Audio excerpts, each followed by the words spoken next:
কাদেরকে আল্লাহ তাআলা এই রোজার ব্যাপারে ছাড় দিয়েছেন, কারা চাইলে রোজা ভাঙতে পারবে।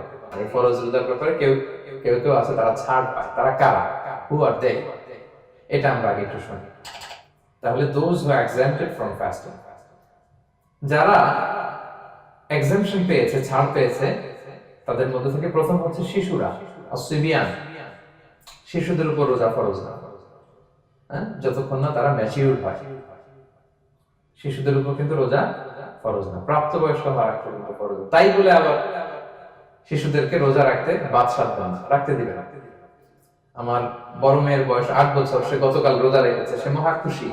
সে কখনো অডিও কল দেয়, কখনো ভিডিও কল দেয়, কখনো ইফতারের ছবি পাঠায়।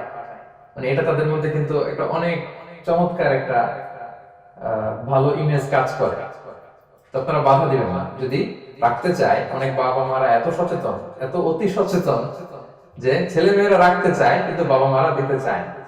এক দুদিন না খেয়ে থাকলে বাচ্চারা মরে যায়। কিন্তু তার মধ্যে এই যে একটা স্পিরিচুয়াল একটা কি বলবো ভাইব আসলো, একটা স্পিরিট আসলো, এটা যেন আমরা নষ্ট না করি। আমার মনে আছে বৈশাখী টেলিভিশনে একটা লাইভ প্রোগ্রামে এক ছোট্ট মেয়ে প্রশ্ন করতেছে যে হুজুর, আমি তো রোজা রাখতে চাই, আম্মু আমাকে রাখতে দেয় না, তো আম্মুকে একটু বলে দেন যাতে আমাকে রাখতে দেয়। ছোট্ট একটা মেয়ে, সে ফোন করে আমাকে প্রশ্ন করলো। তো দেখেন যে এটা ওই বাবা মায়ের তো গর্ব করা উচিত যে আমার ছোট্ট মেয়ে 7 বছর 8 বছর, যদিও এখনো খরচ হচ্ছে, আরো 1 বছর পরে হবে, কিন্তু সে রাখতে চায়, সে সেলিব্রেট করতে চায়। সে আমাকে, আমরা যেন তাদেরকে বাধা না দিই, আমরা যেন তাদেরকে ইন্সপায়ার করি। আমার মনে আছে আমি ছোটবেলা, তখন আমি মাদ্রাসায় ভর্তি হই নাই, আমি তখন স্কুলে পড়তাম। তো খুব ছোট, কিন্তু আমি রোজা রাখতে চাইতাম, আব্বা আম্মা দিতে চাইতো না। আমার দাদি আমাকে বলতো যে তুমি একটা কাজ করবা, তুমি সকালে স্কুলে যাবা, দুপুর 12টায় ফিরে আসবা, এসে খেয়ে ফেলবা, তো হাফ রোজা হয়ে গেল, অর্ধেক। এরপরের দিন আবার সকালে না খেয়ে যাবা, দুপুর 12টায় এসে খেয়ে ফেলবা, অ্যানাদার হাফ, তো 2 হাফ মিলে একটা হয়ে গেছে। এইভাবে আমি অনেকগুলো রোজা রাখছিলাম ওই বছর। এখনো এই স্মৃতি আমাকে স্মৃতিকাতর করে। আমার দাদি, যে আমার দাদি নাই, চলে গেছেন, আল্লাহ আমাকে জান্নাত নসিব করুক, আমরা দোয়া করি। কিন্তু আজও আমার কাছে এই নস্টালজিয়া ফিলিংটা হয় যে আমি কিন্তু এইভাবে রোজা রাখছিলাম ছোটবেলায়। আমাদের বাচ্চারাও তাই করে। সো ওদের মধ্যে যে এই আবেগ, এই উচ্ছ্বাস, এটাকে যেন আমরা নষ্ট না করি। বাট লিগালি তাদের উপর রোজা ফরজ হয়নি প্রাপ্তবয়স্ক হওয়ার আগে, তাইলে ওদের রাখা লাগবে না। নাম্বার 2, মাজনুন, পাগলদের উপর রোজা ফরজ হয় না। যারা পাগল তাদের উপর ফরজ হয় না। একটা হাদিস শোনাই, আল্লাহ রাসূল সাল্লাল্লাহু আলাইহি ওয়াসাল্লাম বলেছেন, আমি সবকিছু খুব প্রিসাইজলি বলছি যেহেতু আমাদের সময় কম। রুফিআল কলামু আন সালাসা, 3 ব্যক্তির উপর থেকে শরীয়তের কলম উঠিয়ে নেওয়া হয়েছে। আনিন নাইমি হাত্তা ইয়াস্তাইকিযা, ঘুমন্ত ব্যক্তি যতক্ষণ না সে জাগে। ঘুমের মধ্যে আপনাকে কেউ বকা দিয়ে ফেললে আপনি মাইন্ড করতে পারবেন না, তো ঘুমাইছিল, কাকে বকা দিয়েছে কি করছে সে জানেই না। ঘুমন্ত ব্যক্তির উপর থেকে শরীয়তের কলম উঠিয়ে নেওয়া হয়েছে। আনি সাবিয়ি হাত্তা ইয়াহতালিমা, শিশু যতক্ষণ না সে প্রাপ্তবয়স্ক হয়। ওয়া আনিল মাজনুনি হাত্তা ইয়াকিলা, পাগল যতক্ষণ না সে সুস্থ হয়। এই 3 শ্রেণীর ব্যক্তি থেকে শরীয়তের কলম উঠিয়ে নেওয়া হয়েছে। বুঝতে পেরেছেন?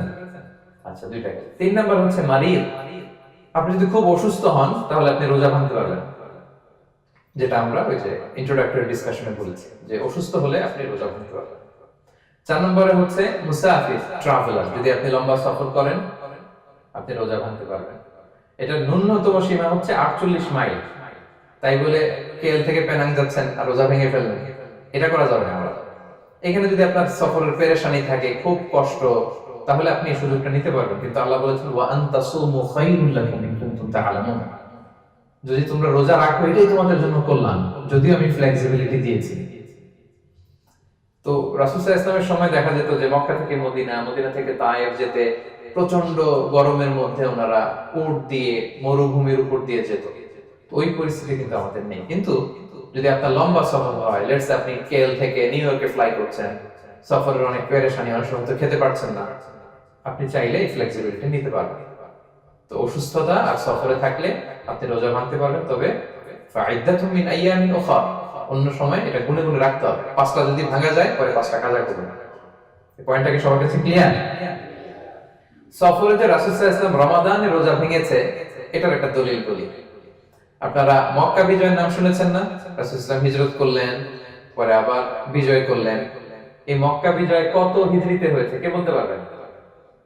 হ্যাঁ, হিজরি বলেন তো দেখি। অষ্টম হিজরি, মাশাআল্লাহ। অষ্টম হিজরিতে রাসূল সাল্লাল্লাহু আলাইহি ওয়াসাল্লাম যখন মক্কা বিজয় করতে যান, এটা কোন মাস ছিল জানেন? হ্যাঁ, রমাদান মাস।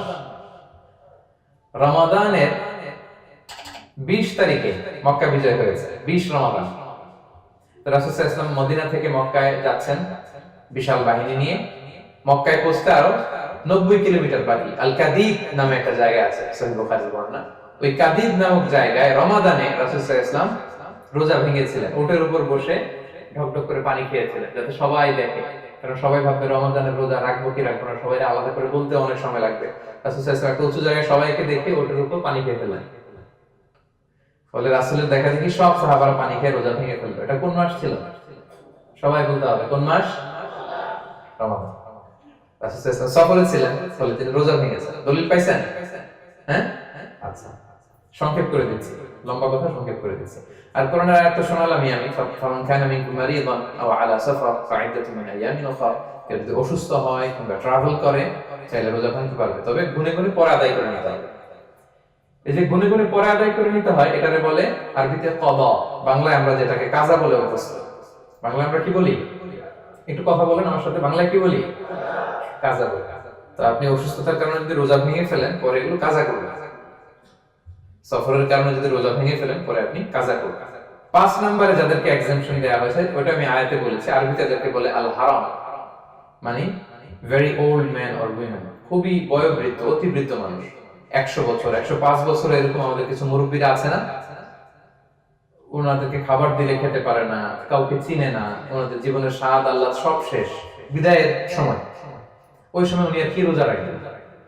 এজন্য আল্লাহ তাআলা ওনাদেরকে ছাড় দিয়েছে। অনুরূপ ভাবে যদি এমন কোন অসুস্থ হয়, মানে মারিদুন লা ইউরজা শিফাউ, সে যে আবার সুস্থ হবে এই আশা আর নাই, এরকম ডাক্তার আমাকে বলে দিয়েছে যে ক্যান্সারের 3rd স্টেজে চলে আসছে, সে সার্ভাইভ করবে যতদিন কেমোথেরাপি দেওয়া হবে, তো শেষের দিকে সে অনেক অসুস্থ, অনেক ড্রাগস নিতে হয়, ওষুধ খাইতে হয়, তার আর সুস্থ হওয়ার সম্ভাবনা নেই। এই 2 শ্রেণীর লোকদের জন্য ছাড় দেওয়া হয়েছে, তাদের কাজা করা লাগবে না, কারণ কাজা তো করতেই পারবে না। কি বলেন? তারা ফিদিয়া দিবে। কি দিবে বলেন? কি দিবে? ফিদিয়া। ফিদিয়া হচ্ছে প্রত্যেকটা রোজার জন্য একজন মিসকিনকে 2 বেলা করে খাওয়ানো। আই রিপিট, একটা রোজার জন্য একজন মিসকিনকে 2 মিলস, বাস হয়ে গেল। 30টা যদি উনি রাখতে পারে নাই, আপনি একজন মিসকিনকে 30 বেলা 2 মিল খাওয়াতে পারেন, অথবা 30 জনকে 2 বেলা খাওয়াতে পারেন, অথবা 60 জনকে 1 বেলা খাওয়াই দিতে পারেন, অথবা এই পরিমাণ টাকা দিয়ে দিতে পারেন। হিসাবটা সহজ হয়েছে না? লেটস সে মালয়েশিয়াতে একটা রেগুলার মিল নিতে কত লাগে? ধরেন যে মালাই দোকান বা মামাদের যে দোকানগুলো, একটা নাসি নিলাম, একটা আইয়াম নিলাম, একটা 100 প্লাস নিলাম, এই তো একটা প্যাক হয়ে গেছে। কত পড়বে? 10 রিঙ্গিট, রাইট? তাহলে 10 রিঙ্গিট হচ্ছে একটা মিল, আর 2টা মিল করলে 20 রিঙ্গিট। তাহলে প্রত্যেকটা রোজার জন্য 20 রিঙ্গিট করে আপনাকে ফিদিয়া গুনতে হবে। 30টা রোজার জন্য কত? 600 রিঙ্গিট। তাহলে ফিদিয়ার ব্যাপারটা ক্লিয়ার হয়েছে সবার কাছে? আমাদের এরকম মুরব্বী যদি থাকে যারা রোজা রাখতে পারছেন না, তাদের জন্য আমরা এইভাবে ফিদিয়া আদায় করি। গেল। ইমাম মালিক আলাইহি রাহমা, মালিকি মাযহাবের ইমাম, উনি ওনার শেষ জীবনে খুব অসুস্থ ছিলেন। উনি ওনার শেষ জীবনে রমাদানে রোজা রাখতে পারেননি, এত বয়স হয়ে গেছিল, রোজা রাখতে পারেননি। তো উনি 30 জন মিসকিনকে এনে গোশত আর রুটি খাওয়াই দিয়েছিলেন একসাথে, ফিদিয়া আদায় হয়ে গেছে। তো এরা ছাড় পাবে। 6 নাম্বার হচ্ছে আসহাবুল আমাল আশ-শাক্কা, যারা খুব কঠিন কাজ করে। এই প্রসঙ্গটা নিয়ে অনেকে ভুল বোঝে। এটা হচ্ছে এমন এমন কাজ যারা করে, যারা কাজ করতে করতে অসুস্থ হয়ে যাওয়ার সম্ভাবনা আছে, মৃত্যুর মুখোমুখি, বেহুশ হয়ে যাওয়ার সম্ভাবনা, হ্যাঁ, তাদের জন্য ছাড় দেওয়া। ব্যাপারটা এমন না যে কেউ মরুভূমিতে কাজ করে সে রোজা ভাঙতে পারবে, কেউ রিক্সা চালায় কেউ রোজা ভাঙতে পারবে, কেউ স্টোন ক্র্যাশে কাজ করে সে রোজা ভাঙতে পারবে, এরকম। ধরেন যে মরুভূমিতে যারা কাজ করে, বাংলাদেশে সামারে যারা রিক্সা চালায়, অথবা আয়রন ফ্যাক্টরিতে যারা কাজ করে, অনেক সময় এমন হয় তারা ডিহাইড্রেশনে ভুগতে ভুগতে বেহুশ হয়ে যায় কাজের মধ্যে, এরকম হয় না? হয়। তাদের জন্য ছাড়, কিন্তু তাদের জন্য রেকমেন্ডেশন হচ্ছে এটা ফরজ ইবাদত, এটা তাদেরকে রাখতেই হবে। হয়তো নাইট শিফটে কাজ করার ট্রাই করবে, অথবা সারা বছর একটু একটু জমিয়ে রোজা রাখার চেষ্টা করবে, কিন্তু রোজা তারা রাখবে, তারা সাহুর খাবে, তারা রোজা রাখা শুরু করবে। কিন্তু মরুভূমিতে কাজ করতে করতে যদি এমন হয় যে সে বেহুশ হয়ে যাচ্ছে, মরার উপক্রম, এই পরিস্থিতিতেও সে রোজা ভাঙতে পারবে না, ইসলাম এতটা কঠিন নয়। পরিস্থিতি যদি এমন হয় তখন সে রোজা ভাঙতে পারবে, পরে সে রোজাগুলো কাজা করে নেবে।